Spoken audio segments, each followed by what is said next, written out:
चलिए, बिहार पुलिस के कुछ महत्वपूर्ण प्रश्न पढ़ते हैं आज हम लोग। भारतीय संविधान लिखने वाले संविधान सभा में कितने सदस्य थे? जैसा कि आप लोग को पता होगा, इसका आंसर सी होगा, यानी कि 299 सदस्य होंगे। ठीक है, आगे क्वेश्चन की ओर बढ़ते हैं हम लोग। ये आप लोग बताएंगे, निम्नलिखित में से कौन सा पद भारत के संविधान के अनुच्छेद 76 के तहत एक संवैधानिक पद है?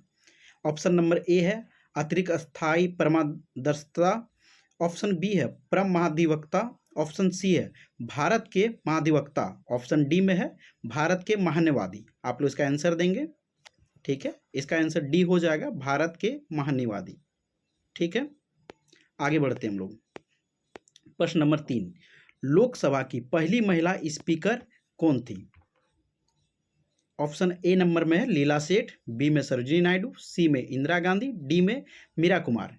आप लोग आंसर देंगे, क्या हो जाएगा? जैसा कि आप लोग को पता है, ऑप्शन नंबर डी होगा, मीरा कुमार। ये हमारी लोकसभा की पहली महिला स्पीकर थी। ठीक है, चलिए यहीं से आगे बढ़ते हैं हम लोग क्वेश्चन नंबर 4 की ओर। इंडिया विज फ्रीडम नामक पुस्तक किसके द्वारा लिखी गई है? इंडिया विज पुस्तक फ्रीडम नामक किसके द्वारा लिखी गई है? ऑप्शन ए में है राजेंद्र प्रसाद, बी में है महात्मा गांधी, सी में है मौलाना अबुल कलाम आजाद, डी में सुभाष चंद्र बोस। जैसा कि आप लोग को मालूम होगा, इसका आंसर हो जाएगा सी, यानी कि मौलाना अब्दुल कलाम आजाद। इंडिया विज फ्रीडम नामक पुस्तक किसके द्वारा लिखी गई थी? मौलाना अब्दुल कलाम आजाद के द्वारा। ठीक है, चलिए यहाँ से आगे बढ़ते हैं। क्वेश्चन नंबर 5, गोदावरी नदी किस राज्यों से नहीं गुजरती है? तो आपके ऑप्शन है ए महाराष्ट्र, बी तेलंगाना, सी आंध्र प्रदेश, डी मध्य प्रदेश। इसका आंसर आप लोग देंगे। क्वेश्चन नंबर 5 का आंसर क्या हो जाएगा? डी। इसका आंसर हो जाएगा डी। जैसे कि बच्चों आप लोग जानते हैं, मध्य प्रदेश का आंसर हो जाएगा। ठीक है, क्वेश्चन 6 नंबर का क्वेश्चन पढ़ते हैं हम लोग। लाल पांडा पाया जाता है, लाल पांडा कहाँ पाया जाता है? आंसर देंगे आप लोग। ये पाया जाता है बाबू सिक्किम में। लाल पांडा कहाँ पाया जाता है? सिक्किम में। ठीक है, चलिए आगे बढ़ते हैं हम लोग 7 नंबर क्वेश्चन की ओर। भारतीय रिजर्व बैंक की स्थापना को हुई थी, कब हुई थी? आप लोग को बताना है। ये हुई थी भैया 1 अप्रैल 1935। कब हुआ था? 1 अप्रैल 1935 को। कब हुआ था? 1 अप्रैल 1935। ठीक है, जैसा कि आप लोग जानते हैं।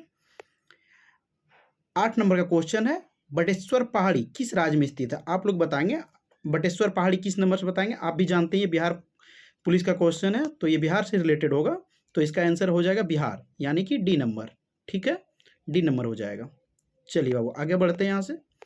माउंट ईबू ज्वालामुखी किस देश में अवस्थित है? माउंट ईबू ज्वालामुखी किस देश में अवस्थित है? आप लोग का ऑप्शन ए में इंडोनेशिया, बी में तंजानिया, सी में ईरान, डी में फिलीपींस। बताइए क्या इसका आंसर हो जाएगा? इंडोनेशिया। इंडोनेशिया हमारा मतलब कि ऑप्शन नंबर ए, इंडोनेशिया। ठीक है, आगे बढ़ते हैं। पंजाब का ब्रिटिश साम्राज्य में विलय किस वर्ष हुआ था? बहुत ही इंपॉर्टेंट क्वेश्चन है, बताएंगे। पंजाब का ब्रिटिश साम्राज्य में विलय किस वर्ष हुआ था? ठीक है, आप लोग बताएंगे। ये हुआ था 1849। कब हुआ था? 1849। ठीक है, आगे बढ़ेंगे आप लोग। चलिए हम लोग बढ़ते हैं। क्वेश्चन नंबर हमारा 11 है, यानी कि 11। क्वेश्चन क्या है? पृथ्वी पर सभी वस्तुएं गुरुत्वाकर्षण बल द्वारा एक दूसरे से संबंधित हुए हैं, यह बल किस पर निर्भर करता है? पृथ्वी पर सभी वस्तुएं गुरुत्वाकर्षण बल द्वारा एक दूसरे से संबंधित हुए हैं, यह बल किस पर निर्भर करता है? तो इसका आंसर हो जाएगा हमारा बी, यानी कि वस्तुओं के द्रव्यमान और उनके बीच की दूरी पर। वस्तुओं के द्रव्यमान और उसके बीच की दूरी पर। ठीक है, क्वेश्चन नंबर 12 की ओर बढ़ते हैं हम लोग। एक चुंबक लोहे की कीलों को आकर्षित करता है, यह मुख्यतः किस क्षेत्र के माध्यम से है? इसका आंसर बताएंगे आप लोग, क्या हो जाएगा? इसका आंसर हो जाएगा सी, यानी कि चुंबकीय क्षेत्र। ठीक है, जैसा कि आप लोग जानते थे, ये बहुत ही इजी क्वेश्चन था। बढ़ेंगे हम लोग आगे। 13 नंबर क्वेश्चन, ध्वनि की संचारित होने के लिए एक माध्यम की आवश्यकता होती है, यह ध्वनि और माध्यम के बीच एक डैश संबंध को दर्शाता है। कौन सा संबंध को दर्शाता है? ये आप लोग को बताना है। ये दर्शाता है पुरुष संबंध को। ठीक है, यानी कि ए नंबर। आगे बढ़ते हैं यहाँ से हम लोग। क्वेश्चन नंबर 14, यानी कि 14। महेंद्रगिरी डैश की दूसरी सबसे ऊंची चोटी है। महेंद्रगिरी डैश की दूसरी सबसे ऊंची चोटी, खाली जगह भरना आप लोग। क्या आंसर इसका हो जाएगा?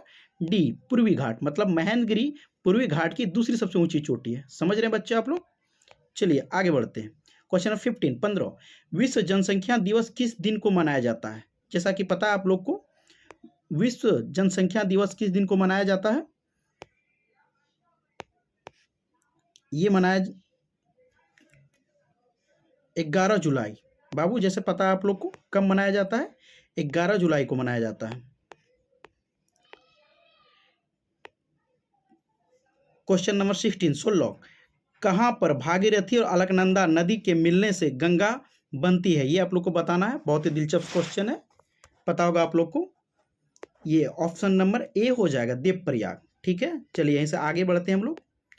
17 लोकसभा के सदस्य होने के लिए न्यूनतम आयु कितनी होनी चाहिए? बहुत ही आसान क्वेश्चन है, आप लोगों ने पढ़ा होगा काफी बार, बताएंगे। ये 25 कब होना, कितनी होनी चाहिए? उम्र अगर पूछ रही है हमारे लोकसभा के लिए तो 25 हो जाएगी। ठीक है, समझ रहे हैं। आगे बढ़ते हैं यहीं से 18 नंबर क्वेश्चन की ओर।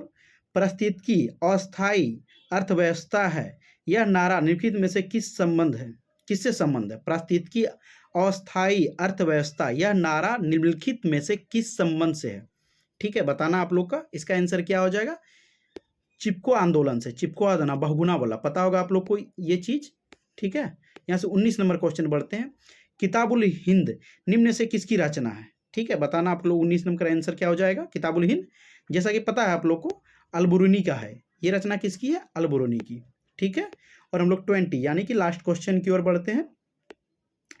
केंद्र सरकार द्वारा स्माइल योजना को शुरू की गई है, कब शुरू की गई है? ये आपके करंट अफेयर क्वेश्चन है, बताएंगे। लास्ट क्वेश्चन ये, केंद्र सरकार द्वारा स्माइल योजना कब शुरू की गई है? ये की गई है आप लोगों की 12 फरवरी 2022 को। ठीक है बच्चों,